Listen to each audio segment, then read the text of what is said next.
Buenas, vamos a dar comienzo a la exposición del Radiology del día de hoy. Este es un Radiology que lleva por título Los efectos intracraneales de la microgravedad. Esto fue un estudio prospectivo longitudinal que se realizó por resonancia magnética. Este paper fue publicado en abril 14 del 2020.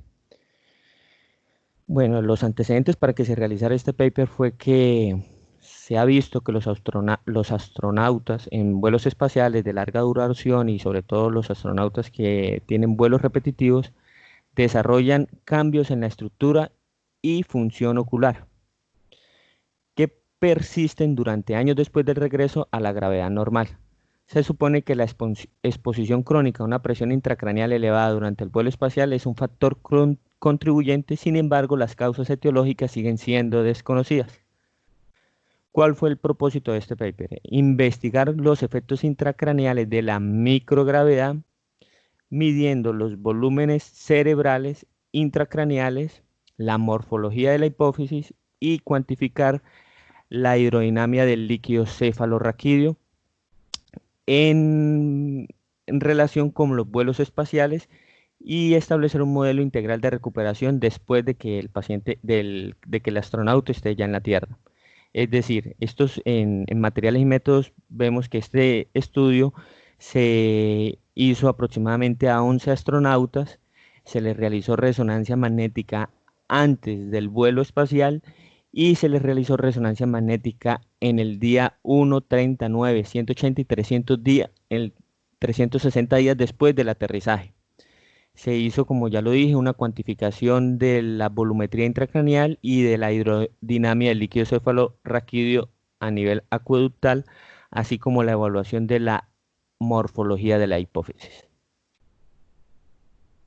Se sabe que aproximadamente el 60% de las tripulantes de la Estación Espacial Internacional han informado una disminución de la agudeza visual o una agudeza visual alterada después de una exposición prolongada a la microgravedad. ¿Cuáles son qué es lo que vamos a encontrar? Lo que se evidencia son edema del disco óptico, engrosamiento de la capa de las fibras nerviosas de la retina, hemorragia retiniana, manchas de algodón, aplanamiento del globo posterior y pliegues coroidales.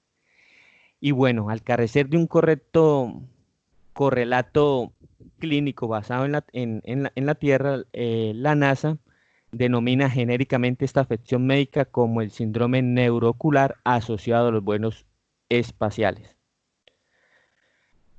Bueno, este síndrome neuroocular asociado a los vuelos espaciales ha suscitado inevitablemente la preocupación por la salud a largo plazo de los astronautas en viajes interplanetarios de larga duración. Los hallazgos de la resonancia magnética en estos astronautas, en quienes se encuentran similitudes con la hipertensión intracraneal idiopática, como es el aplanamiento del globo posterior, han implicado una presión intracraneal elevada como el mecanismo hipotético del síndrome neuroocular asociado al vuelo espacial. Pero, contrario a lo que acabo de decir, se ha realizado la medición de la presión intracraneal en voluntarios durante exposiciones breves de la microgravedad en vuelo parabólico aéreo y resultó que no era elevada. Ellos tuvieron una media aproximadamente de 13 milímetros de mercurio con una medida en posición supina de 15 milímetros, es decir, en bipedestación y en posición vertical de 4 milímetros de mercurio. Se ha sugerido que la ausencia de la variedad de la PIC en la microgravedad podría exponer a los astronautas a un aumento de la PIC diaria media, claramente debido a la incapacidad de reducir de manera intermitente la PIC mediante un posicionamiento vertical que depende del entorno gravitacional. Es decir, los astronautas, estando bajo la microgravedad, van a estar continuamente expuestos a una presión intracraneal elevada, dado a que no van a tener cómo disminuirla como sí se podría aquí en la Tierra cuando se encuentran en posición vertical. Eh, Esto es potencialmente problemático porque la PIC crónica de tipo supino, sin una descompresión intermitente, que se puede simular estando durante 30 días en reposo en cama o con la cabeza inclinada, perdón, con una cabeza inclinada hacia abajo. Esto se asocia con edema del nervio óptico en adultos sanos. Es decir, se hizo una similitud de tener una PIC elevada y se encontró que tenía edema del nervio óptico, como lo presentan los astronautas después de estar expuestos a la microgravedad. Se, entonces tenemos que podemos encontrar un aumento leve de la PIC de forma de una PIC diaria, o un aumento leve en el volumen ventricular y un aumento de la velocidad máxima del líquido cefalorraquídeo a nivel acueductal. Se hizo un estudio retrospectivo de 14 astronautas que se informó un aumento de la velocidad máxima del líquido cefalorraquídeo en el acueducto posterior y sin embargo no hubo cuantificación del volumen ventricular o seguimiento a largo plazo para identificar los efectos residuales. Esto fue un estudio pues que si bien fue importante, no tenía esos valores cuantitativos que sí los que sí los tiene este estudio. ¿Cuáles fueron los parámetros para realizar este estudio? Se realizó con un resonador 3 Tesla, con una bobina de 32 canales. Todas las imágenes se realizaron entre las 9 y las 4 de la tarde para disminuir o minimizar las variaciones diurnas en la tasa de producción de líquido cefalorraquídeo. A todos los astronautas se les pidió que en lo posible no, que no tomaran medicamentos. Y bueno, se les hizo una resonancia previa al vuelo y posterior al vuelo durante los días ya mencionados, es decir, 5 resonancias en los días respectivos. Esto es una imagen donde se ilustra la técnica de medición cuantitativa de la altura de la línea media pituitaria y se reconstruyó una imagen sagital atrae por, que se viera el tallo hipofisiario y con la punta de flecha, como lo vemos, negra representa el margen anterior del tallo hipofisiario en la inserción de la glándula pituitaria y luego se dibuja una línea de referencia, que es la que vemos punteada gris, a la punta del clivus. A esto también se le dio una puntuación, donde la puntuación de 0 era una glándula pituitaria normal con convexidad y se le dio una puntuación de 1 si tuviese una cúpula aplanada, una convexidad, una concavidad leve, se le dio 2 puntos, 3 puntos a una concavidad moderada y una concavidad severa o silla turca vacía, 4 puntos. ¿Cuáles fueron estas son algunas de las características de los participantes? Inicialmente el estudio tenía 32 tripulantes y de esos 32 fueron elegibles 11 astronautas que se ofrecieron como voluntarios para el estudio y el resto eligió participar en otro estudio de investigación. Esta es una imagen de referencia previa al vuelo, posterior al vuelo, donde las puntas de flechas negras muestran la expansión hacia arriba de los márgenes superiores anterior, medio y posterior del ventrículo lateral con estrechamiento del surco marginal surco y del surco cingulado. Igualmente se evidencia una expansión sutil del tercer ventrículo que ha desplazado un poco el tálamo. Y bueno, aquí también evidenciamos un engrosamiento de los tejidos blandos del cuero cabelludo que pues de una forma leve, ¿no? También podemos ver un discreto aplanamiento del domo hipofisiario. Ahorita vamos a ver unas mejores imágenes de esto.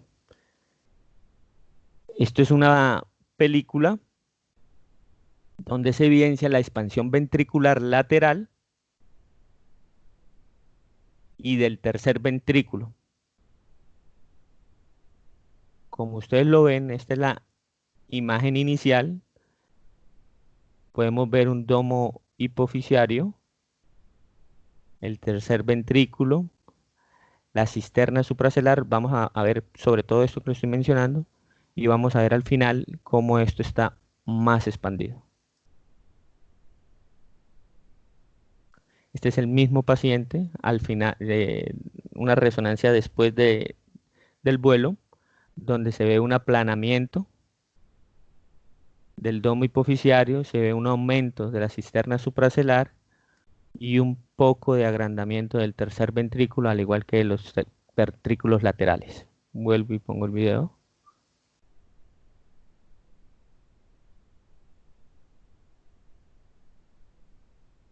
Muy bien. Estos son tres astronautas diferentes, donde se ven ejemplos de la deformidad pituitaria. Aquí vemos, estas son las imágenes que aparecen a su derecha, son antes del vuelo, esta es posterior al vuelo. En este astronauta vemos la punta de flecha negra, que es la cúpula de la glándula hipofisiaria, y un tallo hipofisiario pituitario recto. En este astronauta, como ustedes lo pueden ver, no hubo cambios en la estructura morfológica de la glándula pituitaria ni tampoco del tallo después del vuelo espacial. Este es una imagen de otro astronauta antes del vuelo, después del vuelo. Lo que podemos ver es un agrandamiento leve de la cisterna supracelular y un aplanamiento de este domo hipofisiario, de la cúpula de la glándula pituitaria. Este es otro ejemplo de otro astronauta donde antes del vuelo ya tenía una leve concavidad del domo de la glándula pituitaria y después del vuelo hay un aumento de esta concavidad o una concavidad moderada de la cúpula de la glándula pituitaria con una ligera curvatura del tallo pituitario, y lo que nos muestra en el asterisco es una congestión del seno fenital después del vuelo espacial. ¿Cuál fue la discusión como tal? Tenemos que el síndrome neuroocular asociado a los vuelos espaciales es un fenómeno médico no resuelto de los vuelos espaciales con síntomas que pueden persistir durante años después de regresar a la Tierra. En una búsqueda coherente de los posibles factores contribuyentes, este estudio prospectivo identificó una hidrodinamia aumentada del líquido cefalorraquídeo y también se identificó un aumento de la deformidad pituitaria. Además, también una expansión de los volúmenes sumados del cerebro y del líquido cefalorraquídeo después de una exposición a microgravedad de larga duración, y esto estaba compuesto principalmente, esta expansión, por materia blanca expandida y en menor grado sobre los volúmenes ventriculares. No estaba afectada la sustancia gris. Los volúmenes sumados del cerebro y el líquido cefalorraquídeo se mantuvieron aumentados hasta un año después de la recuperación. Entonces, como tal, la deformidad adquirida de la glándula pituitaria es un marcador sustituto de la hipertensión intracraneal crónica. Tenemos que se confirmó una relación causal con los vuelos espaciales en la mayoría de los astronautas, y aquí ellos hacían una comparación con un estudio retrospectivo en el que tenían una muestra de 500 participantes sin anormalidades endocrinas, en el que se les midió la altura hipofisiaria, en el cual fue en hombres, en el cual fue de 6.1 y disminuyó a 6 eh, en hombres mayores de 50. Esto también se hizo en mujeres de edad similar, pero en mujeres en vez de disminuir aumentó, dado al aumento de la hormona liberadora de la gonadotropina, y ellos con esto estaban diciendo que estos valores que se encontraban en este estudio, es decir, en la pérdida de la altura en estos astronautas con esta edad similar, esta pérdida de altura de la hipófisis posterior al vuelo, que fue de 0.6, era poco probable que esté relacionada con la edad o el sexo, dado a que lo hicieron de forma comparativa, donde aquí disminuyó de 6.1 a 6, y aquí, es decir, disminuyó 1 milímetro, aquí disminuyó 0.6 milímetros. Tenemos que el desarrollo de la deformación de la glándula pituitaria en la mayoría de los astronautas indica que la expansión acumulada de los volúmenes del cerebro y el líquido cefalorraquídeo se compensa de manera incompleta por una disminución en el volumen de sangre, lo que resulta en una PIC elevada. Esto es lo que el doctor anteriormente explicaba, que esto son, como es una cavidad cerrada, sí o sí, si hay alguna anormalidad en cualquiera de estas tres estructuras que están dentro del cerebro, ya sea la vasculatura, el líquido cefalorraquídeo, la sustancia blanca o gris, si hay alguna alteración en una de ellas, va a repercutir sobre las otras estructuras. Tenemos que la disfunción de la vía glifática se ha implicado en hidrocefalia a presión normal, y si corresponde en microgravedad, podría ayudar a explicar el aumento del agua libre en la materia blanca en los astronautas posteriores al vuelo. Concluyen diciendo que el vuelo espacial de larga duración se asoció con un aumento de la formación pituitaria y un aumento de la hidrodinámica del líquido cefalorraquídeo acueductal y una expansión de los volúmenes sumados del cerebro y líquido cefalorraquídeo. Tenemos que la expansión volumétrica sumada del cerebro y el líquido cefalorraquídeo persistió hasta un año después de la recuperación estando en tierra. Listo, muchachos.